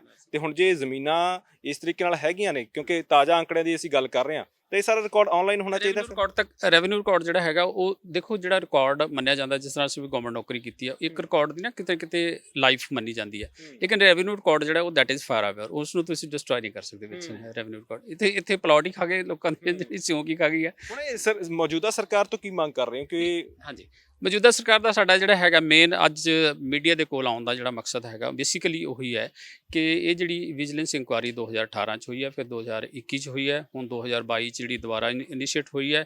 ਇਹਦੇ ਤੇ ਇਹ ਜਿਹੜੀ ਗੱਲ ਹੁੰਦੀ ਘੜੀ ਵੀ ਐਮਡੀ ਜਿਹੜੇ ਹੈਗੇ ਨੇ ਉਹ ਇਹ ਗੱਲ ਕਹਿ ਰਹੇ ਨੇ ਕਿ ਅਸੀਂ ਆਪ ਇਨਕੁਆਇਰੀ ਕਰ ਲਾਂਗੇ, ਵਿਜੀਲੈਂਸ ਇਨਕੁਆਇਰੀ ਜਿਹੜੀ ਹੈਗੀ ਆ ਉਹ ਨਾ ਕਰਵਾਈ ਜਾਵੇ। ਇਹ ਬਿਲਕੁਲ ਗਲਤ ਗੱਲ ਹੈਗੀ ਹੈ। ਵਿਜੀਲੈਂਸ ਇਨਕੁਆਇਰੀ ਜਿਹੜੀ ਹੋਈ ਹੈ ਉਹਦਾ ਪ੍ਰਾਈਮਾ ਫੇਸੀ ਉਸ ਦਾ ਨੋਟਿਸ ਲੈਂਦੇ ਹੋਏ ਜਿਹੜੇ IAS ਅਫਸਰ ਜਾਂ ਕੋਈ ਹੋਰ ਅਫਸਰ ਜਿਹੜੇ ਵਿੱਚ ਇਨਵੋਲਵਡ ਨੇ ਉਹਨਾਂ ਦੇ ਅਗੇਂਸਟ FIR ਦਰਜ ਹੋਣੀ ਚਾਹੀਦੀ ਹੈ। ਇਹ ਜਿਹੜਾ ਪਰਮਿਸ਼ਨ ਦਾ ਬਹਾਨਾ ਲਗਾਉਂਦੇ ਆ, ਇਹ ਬਹਾਨਾ ਨਾ ਲਗਾ ਕੇ ਪੰਜਾਬ ਜਿਹੜੀ ਆਪਣੀ ਕੱਟੜ ਇਮਾਨਦਾਰੀ ਜਿਹੜੀ ਹੈਗੀ ਆ ਉਹ ਤਾਂ ਹੀ ਸ਼ੋਅ ਹੋ ਸਕਦੀ ਹੈ ਜੇ ਅਸੀਂ ਬਿਲਕੁਲ ਅਨਬਾਇਸਡ ਹੋ ਕੇ ਅਸੀਂ ਆਪਣਾ ਕੰਮ ਕਰਦੇ ਹਾਂ। ਜੇ ਆਪਾਂ ਕਿਸੇ ਨੂੰ ਫੜ ਲਿਆ ਤੇ ਕਿਸੇ ਨੂੰ ਛੱਡਤਾ, ਫਿਰ ਉਸ ਨੂੰ ਆਪਾਂ ਕੱਟੜ ਇਮਾਨਦਾਰੀ ਨਹੀਂ ਕਹਾਂਗੇ। ਆਖਰੀ ਸਵਾਲ, ਜਿਸ ਤਰੀਕੇ ਨਾਲ ਤੁਸੀਂ ਜ਼ਿਕਰ ਕਰ ਰਹੇ ਹੋ ਕਿ ਸਾਰੀ ਹੁਣ ਜਾਂਚ ਹੋਈ ਪਈ ਹੈ, ਐਕਸ਼ਨ ਦੀ ਲੋੜ ਹੈਗੀ ਹੈ ਤੇ ਉਹ ਭਗਵੰਤ ਮਾਨ ਸਰਕਾਰ ਐਕਸ਼ਨ ਕਰੇ, ਤੁਹਾਨੂੰ ਲੱਗਦਾ ਕਿ ਕਿਤੇ ਨਾ ਕਿਤੇ ਸਾਬਕਾ ਮੰਤਰੀ ਜਿਹੜੇ ਉਸੇ ਇਲਾਕੇ ਦੇ ਰਹੇ ਨੇ ਜਾਂ ਫਿਰ IAS ਆਫੀਸਰ, ਇਹਨਾਂ ਦੀ ਭਗਵੰਤ ਮਾਨ ਨਾਲ ਸਿੱਧੀ ਗੱਲਬਾਤ ਹੈਗੀ, ਇਸੇ ਕਰਕੇ ਮਸਲਾ ਨਹੀਂ ਹੱਲ ਹੋ ਰਿਹਾ, ਜਾਂ ਫਿਰ ਉਹਨਾਂ ਨੂੰ ਭਾਜਪਾ ਦਾ ਥਾਪੜਾ ਹੈਗਾ ਇਸ ਕਰਕੇ ਮਸਲਾ? ਦੇਖੋ, ਇਹ ਗੱਲ ਤਾਂ ਮੈਂ ਸ਼ਾਇਦ ਤੁਹਾਨੂੰ ਪਹਿਲਾਂ ਕਹਿ ਚੁੱਕਿਆ ਕਿ ਇਹ ਜਿਹੜੇ ਲੋਕ, ਚਲੋ ਬਲਵੀਰ ਸਿੰਘ ਸਿੱਧੂ ਤਾਂ ਲੋਕਲ ਇੱਥੇ ਬਿਲੋਂਗ ਕਰਦੇ ਨੇ, ਲੇਕਿਨ ਇਹ ਤਾਂ ਸਾਰੇ ਪੰਜਾਬ ਦਾ ਮਸਲਾ ਹੈ। ਉਹਦੇ 'ਚ ਇਹ ਜਿਹੜੇ ਆਪਣਾ ਸ਼ਾਮ ਸੁੰਦਰ ਅਰੋੜਾ ਹੈਗੇ ਉਹਨਾਂ ਦਾ ਸਭ ਤੋਂ ਵੱਡਾ ਸਗੋਂ ਨਾਮ ਹੈ, ਕਿਉਂਕਿ ਉਹ ਵਿੱਚ ਇਹ ਮੰਤਰੀ ਰਹੇ ਨੇ। ਉਹ ਇਸ ਕਰਕੇ ਇਹ ਅਸੀਂ ਇੱਕ ਬੰਦੇ ਤੇ ਇਲਜ਼ਾਮ ਤਾਂ ਨਹੀਂ ਲਗਾ ਸਕਦੇ, ਲੇਕਿਨ ਇਹ ਗੱਲ ਜ਼ਰੂਰ ਹੈਗੀ ਹੈ ਕਿ ਜਿਹੜੇ ਮੰਤਰੀ ਜਾਂ ਕੋਈ ਹੋਰ ਨੇਤਾ ਜਿਨ੍ਹਾਂ ਨੂੰ ਭਾਜਪਾ ਨੇ ਆਪਣੇ ਵਿੱਚ ਰਲਾ ਲਿਆ, ਉਹਨਾਂ ਨੂੰ ਪ੍ਰੋਟੈਕਸ਼ਨ ਭਾਜਪਾ ਵੱਲੋਂ ਮਿਲੀ ਹੋਈ ਹੈ। ਇਹਦੇ 'ਚ ਕਹਿਣ 'ਚ ਕੋਈ ਦੋ ਰਾਏ ਨਹੀਂ ਹੈ। ਨਾ ਤਾਂ ਉਹਨਾਂ ਦੇ ਅਗੇਂਸਟ ਕੋਈ ED ਐਕਟ ਕਰ ਰਹੀ ਹੈ, ਨਾ ਉਹਨਾਂ ਦੇ ਅਗੇਂਸਟ ਜਿਹੜੀ ਹੈਗੀ ਆ ਸਰਕਾਰ ਐਕਟ ਕਰ ਰਹੀ ਹੈ। ਔਰ ਜਿਹੜੀ ਮੌਜੂਦਾ ਸਰਕਾਰ ਹੈਗੀ ਹੈ, ਜੇ ਮੈਂ ਇਹ ਗੱਲ ਕਹਾਂ ਕਿ ਇਹ ਅਜੇ ਤੱਕ ਇਹ ਪਿਕ ਐਂਡ ਚੂਜ਼ ਵਾਲਾ ਫਾਰਮੂਲਾ ਜਿਹੜਾ ਹੈਗਾ ਉਹ ਨਹੀਂ ਚੱਲੇਗਾ। ਕਿਸੇ ਨੂੰ ਤੁਸੀਂ ਚੱਕ ਕੇ ਅੰਦਰ ਕਰ ਲਿਓ ਤੇ ਕਿਸੇ ਨੂੰ ਤੁਸੀਂ ਜਿਹੜਾ ਹੈਗਾ ਬਾਹਰ ਕਰ ਲਓ, ਫਿਰ ਤੁਸੀਂ ਕਹੋ ਜੀ ਕੋਰਟ 'ਚ ਜਾ ਕੇ ਕਹਿ ਦਿਓ ਸਾਡੇ ਕੋਲ ਤਾਂ ਐਵੀਡੈਂਸ ਹੀ ਨਹੀਂ ਕੋਈ ਹੈਗਾ। ਤੁਸੀਂ ਦੇਖਿਆ ਵਿੱਚ ਜਿਸ ਤਰ੍ਹਾਂ ਜਿਹੜਾ ਹੈਗਾ ਉਹ ਇਹ ਜਿਹੜੇ ਡਾਕਟਰ ਸਿੰਗਲਾ ਸੀਗੇ, ਇਹਦੇ ਬਾਰੇ 'ਚ ਕੋਰਟ 'ਚ ਜਾ ਕੇ ਕੀ ਕੀਤਾ? ਕੋਈ ਸਬੂਤ ਨਹੀਂ ਦਿੱਤਾ। ਈਵਨ ਮਜੀਠੀਆ ਦਾ ਜਿਹੜਾ ਹੈਗਾ ਉਹ ਤੁਸੀਂ ਉਹਨਾਂ ਨੇ ਪੁੱਛਿਆ ਵੀ 5 ਮਹੀਨਿਆਂ 'ਚ ਤੁਸੀਂ ਕੀ ਕੀਤਾ? ਕੋਈ ਐਵੀਡੈਂਸ ਨਹੀਂ ਦਿੱਤਾ ਵਿੱਚ। ਔਰ ਮੈਂ ਤਾਂ ਹਾਂ ਉਹਨਾਂ ਨੂੰ ਜ਼ਮਾਨਤ ਇਹ ਜਿਹੜਾ ਹੈਗਾ ਇਹ ਜਿੱਥੇ ਤੱਕ ਕੋਰਟਾਂ ਦੀ ਗੱਲ ਹੈਗੀ ਹੈ, ਇਹ ਗੱਲ ਜਿਵੇਂ ਵਕੀਲ ਸਾਹਿਬ ਕੋਲ ਖੜੇ ਨੇ, ਕੋਰਟਾਂ ਨੇ ਤੇ ਐਵੀਡੈਂਸ ਦੇ ਉੱਤੇ ਚੱਲਣਾ, ਪਰ ਐਵੀਡੈਂਸ ਨੂੰ ਪ੍ਰੋਡਿਊਸ ਕਰਨਾ ਜਿਹੜਾ ਹੈਗਾ ਉਹ ਗਵਰਨਮੈਂਟ ਦਾ ਕੰਮ ਹੈਗਾ ਜਾਂ ਏਜੰਸੀਆਂ ਦਾ ਕੰਮ ਹੈ ਜਿਨ੍ਹਾਂ ਨੇ ਇਨਕੁਆਇਰੀ ਕੀਤੀ ਹੈ। ਤਾਂ ਇਸ ਕਰਕੇ ਮੈਂ ਤਾਂ ਇੱਕ ਗੱਲ ਹੋਰ ਵੀ ਤੁਹਾਡੇ ਇਸ ਮੁੱਦੇ ਤੇ ਜ਼ਰੂਰ ਇਹ ਗੱਲ ਕਹਾਂਗਾ ਕਿ ਜਿਸ ਤਰ੍ਹਾਂ ਅਸੀਂ ਡਿਮਾਂਡ ਕਰਦੇ ਹਾਂ ਕਿ FIR ਦਰਜ ਕਰੋ ਤੇ ਐਕਸ਼ਨ ਕਰੋ, FIR ਜਿਹੜੀ ਹੈਗੀ ਹੈ ਉਹਦੇ 'ਚ ਵੀ ਡਿਟੇਲ ਇਨਕੁਆਇਰੀ ਤੋਂ ਬਗੈਰ FIR ਨਹੀਂ ਹੋਣੀ ਚਾਹੀਦੀ, ਜਦੋਂ ਕਿ ਇਹਨਾਂ ਕੇਸਿਸ 'ਚ ਡਿਟੇਲਡ ਇਨਕੁਆਇਰੀ ਹੋਈ ਹੈ। ਇਹ ਕੇਸ ਜਿਹੜੇ ਹੈਗੇ ਤੁਸੀਂ ਦੇਖਿਆ ਉੱਥੇ ਹੁਣ ਸਤਿੰਦਰ ਜੈਨ ਨਹੀਂ ਨਾ ਛੱਡਿਆ ਜਾ ਰਿਹਾ ਦਿੱਲੀ 'ਚ, ਕਿਉਂ ਨਹੀਂ ਛੱਡਿਆ ਜਾ ਰਿਹਾ? ਕਿਉਂਕਿ 5-7 ਸਾਲ ਉਹਦੀ ਇਨਕੁਆਇਰੀ ਹੁੰਦੀ ਰਹੀ ਹੈ। ਜੇ ਉਹ 5 ਦਿਨਾਂ 'ਚ ਕਰਨ ਦੀ ਕੋਸ਼ਿਸ਼ ਕਰਦੇ ਫਿਰ ਨਹੀਂ ਇਨਕੁਆਇਰੀ ਹੁੰਦੀ ਵਿੱਚ ਜਿਹੜੀ ਉਹ ਡਿਟੇਲਡ ਇਨਕੁਆਇਰੀ ਹੋਈ ਹੈ। ਮੈਂ ਇਸ ਗੱਲ ਨੂੰ ਮੀਡੀਆ ਦੇ ਥਰੂ ਪਹਿਲਾਂ ਮੇਰੇ ਵੱਲੋਂ ਬਹੁਤ ਵਾਰੀ ਲਿਖਿਆ ਵੀ ਗਿਆ ਕਿ FIR ਦਾ ਮਤਲਬ ਇਹ ਨਹੀਂ ਹੈਗਾ ਕਿ ਵਿੱਚ ਨਾਮ ਆ ਗਿਆ ਤੇ ਤੁਸੀਂ ਚੱਕ ਕੇ ਅੰਦਰ ਕਰ ਦਿਓ, 7 ਦਿਨਾਂ ਬਾਅਦ ਕਹੋ ਜੀ ਤੁਸੀਂ ਘਰ ਚੱਲ ਦਿਓ। ਤੁਸੀਂ ਕਿਉਂ ਕਿਸੇ ਦੇ ਬੰਦੇ ਦੀ ਰੈਪੂਟੇਸ਼ਨ, ਅਗਰ ਉਹ ਵਾਕਈ ਅਕਿਊਜ਼ਡ ਹੈਗਾ, ਵਾਕਈ ਕਲਪਰੇਟਰ, ਤਾਂ ਉਹਨੂੰ ਸਜ਼ਾ ਮਿਲਣੀ ਚਾਹੀਦੀ ਹੈ, ਬਰਾਬਰ ਸਜ਼ਾ ਮਿਲਣੀ ਚਾਹੀਦੀ ਹੈ। ਫਿਰ ਇਹ ਨਹੀਂ ਹੈਗਾ ਕਿ ਮਹੀਨੇ 2 ਮਹੀਨੇ ਬਾਅਦ ਤੁਸੀਂ ਛੱਡ ਦਿਓ ਤੇ ਆਪਣੀ ਵਾਹ ਕਰਾ ਲਓ ਜੀ। ਇਹਨਾਂ ਨੇ ਤੁਸੀਂ ਦੇਖੋ ਉਹ ਜਦੋਂ ਜਿਹੜੇ ਸਭ ਤੋਂ ਪਹਿਲਾਂ MLA ਇੱਕ ਫੜਿਆ ਸੀਗਾ ਦਿੱਲੀ ਵਾਲਿਆਂ ਨੇ, ਔਰ ਉਹਦੀ ਜ਼ਮਾਨਤ ਹੋ ਗਈ ਸੀ, ਉਸ ਤੋਂ ਬਾਅਦ ਉਹਦਾ ਨਾਮ ਹੀ ਨਹੀਂ ਕਿਤੇ, ਉਹਦਾ ਕਦੀ ਭੋਗ ਨਹੀਂ ਪਾਇਆ। ਇੱਥੇ ਹੁਣ ਇਹਨਾਂ ਨੇ ਤੁਸੀਂ ਦੇਖੋ ਡਾਕਟਰ ਸਿੰਗਲਾ ਦਾ ਵੀ ਕੋਈ ਭੋਗ ਨਹੀਂ ਪਾਉਣਾ। ਔਰ ਆਪਣੇ ਜਿਹੜੇ ਹੁਣ ਜਿਹੜੇ ਮੰਤਰੀ ਜਿਹੜੇ ਹੈਗੇ ਨੇ, ਸਰਾਰੀ ਦੀ ਗੱਲ ਹੋ ਰਹੀ ਹੈ, ਇੱਕ ਸਰਾਰੀ ਨਹੀਂ ਹੈਗਾ, 3-4 MLA ਵੀ ਹੈਗੇ ਵਿੱਚ ਜਿਹੜੇ ਹੈਗੇ, ਉਹਨਾਂ ਦੇ ਅਗੇਂਸਟ ਜਿਹੜੇ ਹੈਗਾ ਹਾਈ ਕੋਰਟ ਤੱਕ ਲੋਕ ਪਹੁੰਚੇ ਹੋਏ ਨੇ। ਕਿਉਂ ਨਹੀਂ ਐਕਟ ਕਰਦੇ ਉਹਨਾਂ ਦੇ ਅਗੇਂਸਟੋਂ? ਉਹਨਾਂ ਨੂੰ ਕਿਉਂ ਹਾਈ ਕੋਰਟ ਜਾਣ ਦੀ ਜ਼ਰੂਰਤ ਪਈ? ਇਹਦਾ ਮਤਲਬ ਕੋਈ ਕੱਟੜ ਇਮਾਨਦਾਰੀ ਨਹੀਂ ਹੈ। ਇਸ ਕੇਸ ਦੇ ਵਿੱਚ ਵੀ ਸਾਨੂੰ ਇਸ ਗੱਲ ਦਾ ਸ਼ੱਕ ਹੈ ਕਿ ਅਸੀਂ ਭਾਵੇਂ ਅੱਜ ਸ਼ੋਰ ਮਚਾ ਰਹੇ ਹਾਂ as a NGO Punjab against corruption, ਪਰ ਮੈਨੂੰ ਅਜੇ ਤੱਕ ਕੋਈ ਇਹਨਾਂ ਵੱਲੋਂ ਕੋਈ ਐਕਸ਼ਨ ਦੀ ਕੋਈ ਬਹੁਤੀ ਆਸ ਨਹੀਂ ਹੈਗੀ ਵਿੱਚ। ਸੋ ਡਾਕਟਰ ਸਾਹਿਬ ਤੇ ਵਕੀਲ ਸਾਹਿਬ ਨੇ ਤੁਹਾਨੂੰ ਬੜੇ ਬਖੂਬੀ ਢੰਗ ਦੇ ਨਾਲ ਸਮਝਾਇਆ ਹੈਗਾ ਕਿ ਕਿਸ ਤਰੀਕੇ ਨਾਲ ਜਿਹੜੇ ਭ੍ਰਿਸ਼ਟਾਚਾਰ ਕਰਨ ਵਾਲੇ ਲੋਕ ਆ ਹਾਲੇ ਵੀ ਜਿਉਂ ਦੀ ਤਿਉਂ ਆਪਣਾ ਭ੍ਰਿਸ਼ਟਾਚਾਰ ਜਾਰੀ ਰੱਖ ਰਹੇ ਨੇ। ਪਿਛਲੇ ਸਮੇਂ ਦੇ ਵਿੱਚ ਇਨਕੁਆਇਰੀਆਂ ਹੋਈਆਂ, ਪਰ ਇਨਕੁਆਇਰੀਆਂ ਨੂੰ ਵੀ ਕਿਤੇ ਨਾ ਕਿਤੇ ਫੁੱਲ ਸਟਾਪ ਲਗਾ ਦਿੱਤਾ ਗਿਆ ਆਪਣੀ ਤਾਕਤ ਦਾ ਇਸਤੇਮਾਲ ਕਰਦੇ ਹੋਏ। ਫਿਲਹਾਲ ਬਹੁਤ ਵੱਡੇ ਸਵਾਲ ਨੇ ਕਿ ਜਿਹੜੀ ਸਰਕਾਰ ਕਹਿੰਦੀ ਸੀ ਕਿ ਅਸੀਂ ਭ੍ਰਿਸ਼ਟਾਚਾਰ ਦੇ ਖਿਲਾਫ ਬਿਲਕੁਲ ਜ਼ੀਰੋ ਟੋਲਰੈਂਸ ਰੱਖਾਂਗੇ, ਪਰ ਉਹ ਸਰਕਾਰ ਕਿਤੇ ਨਾ ਕਿਤੇ ਚੁੱਪ ਬੈਠੀ ਹੈ ਤੇ ਉਸ ਚੁੱਪ ਨੂੰ ਤੋੜਨ ਦੀ ਇਹ ਅਪੀਲ ਕਰ ਰਹੇ ਨੇ ਕਿ ਭਗਵੰਤ ਮਾਨ ਸਰਕਾਰ ਨੂੰ ਉਹ ਚੁੱਪ ਤੋੜਨੀ ਚਾਹੀਦੀ ਹੈ, ਐਕਸ਼ਨ ਕਰਨਾ ਚਾਹੀਦਾ, ਡਿਟੇਲਡ ਇਨਕੁਆਇਰੀਆਂ ਕਰਕੇ FIRਾਂ ਦਰਜ ਕਰਕੇ ਜਿਹੜੇ ਦੋਸ਼ੀ ਨੇ, ਜਿਹੜੇ ਕਲਪ੍ਰਿਟ ਨੇ, ਉਹਨਾਂ ਨੂੰ ਸਲਾਖਾਂ ਦੇ ਪਿੱਛੇ ਭੇਜਣਾ ਚਾਹੀਦਾ ਤੇ ਲੋਕਾਂ ਦਾ ਬਣਦਾ ਜਿਹੜਾ ਉਹਨਾਂ ਦਾ ਸਨਮਾਨ ਹੈਗਾ ਉਹ ਬਹਾਲ ਕਰਨਾ ਚਾਹੀਦਾ ਤੇ ਉਹਨਾਂ ਦੇ ਉੱਪਰ ਜਿਹੜੇ ਡਾਕੇ ਵੱਜ ਰਹੇ ਨੇ। ਸਮਾਲ ਸਕੇਲ ਇੰਡਸਟਰੀ ਦਾ ਜ਼ਿਕਰ ਕਰਕੇ ਜਿਸ ਤਰੀਕੇ ਨਾਲ ਸਿੱਧੇ ਤੌਰ ਤੇ ਇਹ ਘਪਲਾ ਕੀਤਾ ਜਾ ਰਿਹਾ ਹੈਗਾ, ਆਪਣੇ ਵੱਲੋਂ ਵੱਡੇ ਇਲਜ਼ਾਮ ਲਗਾ ਰਹੇ ਨੇ। ਫਿਲਹਾਲ ਦੇਖਣਾ ਹੋਵੇਗਾ ਕਿ ਜਾਂਚ ਹੁੰਦੀ ਹੈ, ਉਸ ਤੋਂ ਬਾਅਦ FIR ਦਰਜ ਹੁੰਦੀ ਹੈ ਜਾਂ ਐਕਸ਼ਨ ਹੁੰਦਾ ਹੈ ਜਾਂ ਨਹੀਂ ਹੁੰਦਾ। ਇਹ ਸਾਰੀਆਂ ਚੀਜ਼ਾਂ ਜਿਹੜੀਆਂ ਨੇ ਭਵਿੱਖ ਦੇ ਗਰਭ ਦੇ ਵਿੱਚ ਨੇ। ਤੁਸੀਂ ਇਸ ਬਾਰੇ ਕੀ ਸੋਚਦੇ ਹੋ? ਆਪਣੇ ਕੀਮਤੀ ਚੀਜ਼ਾਂ ਸਾਡੇ ਨਾਲ ਜ਼ਰੂਰ ਸਾਂਝੇ ਕਰਿਓ। ਸਹਿਯੋਗੀ ਸੁਖਵਿੰਦਰ ਦੇ ਨਾਲ ਹਰਦੀਪ ਸਿੰਘ ਭੋਗਲ, TV ਪੰਜਾਬ, ਚੰਡੀਗੜ੍ਹ।